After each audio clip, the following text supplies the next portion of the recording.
Yayo Vicente, 1903-1978. A few years passed, full of many things, some delightful, others worthy of being forgotten. At that time, the disagreements with my father at home were almost daily, for one thing or another, against one or the other, but constant. My father went through several jobs, all of them spoiled by his addiction to alcohol and his hard-to-get temper, especially when intoxicated, and rumors spread among his profession, colleagues, and it became increasingly difficult to get a position in a certain category.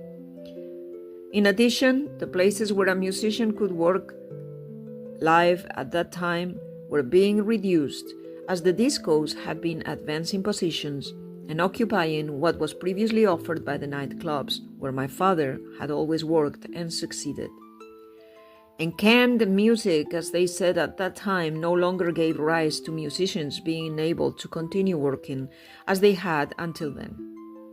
Thus, my father's profession, like the world he had known, dissipated in his life, and I want to understand, and I can understand, that this was adding to his frustration, that mixed with alcohol became an explosive cocktail and a whirlpool that swallowed him completely, and that wanted to drag us, and which we fought against not to perish.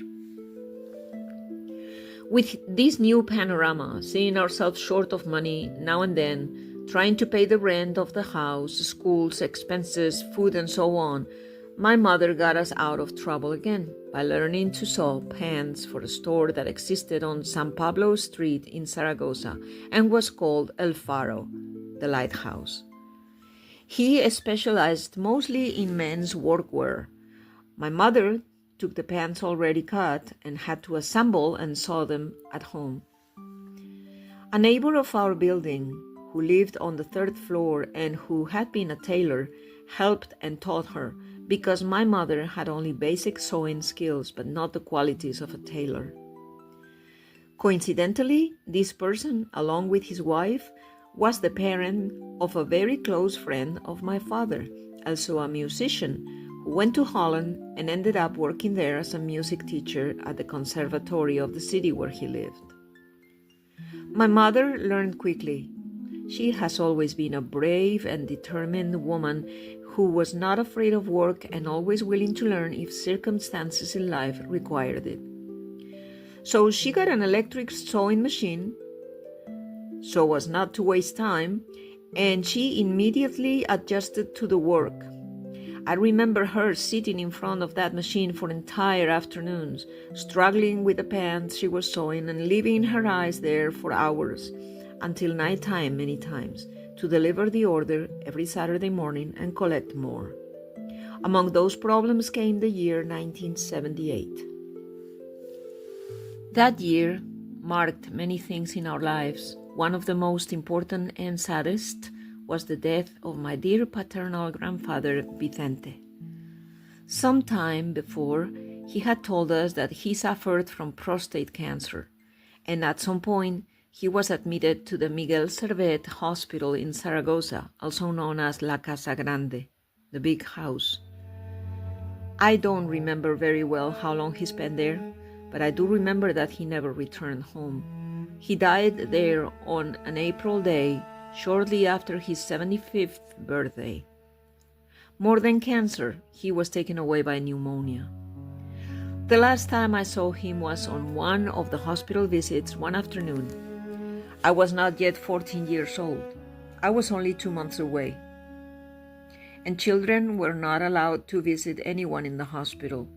So I stayed with my grandmother down the street while my mother went upstairs to see my grandfather. I remember that he was on a very, very high floor of the hospital, and at one point, he looked out the window and waved at me. That will be the last time I will see my grandfather alive, nor did I see him in death, because my parents did not want my brother or I to go through that trauma. I remember that when my mother told us about my grandfather's death, I didn't cry. I don't know why, but I didn't. Of course it hurt me.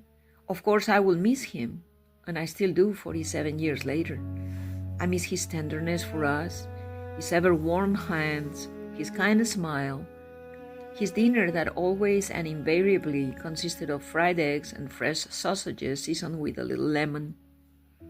I miss the time he took care of some billiards and foosball in a small street in the Coso de Zaragoza, and he let my brother and I play there, paying for the games out of his pocket.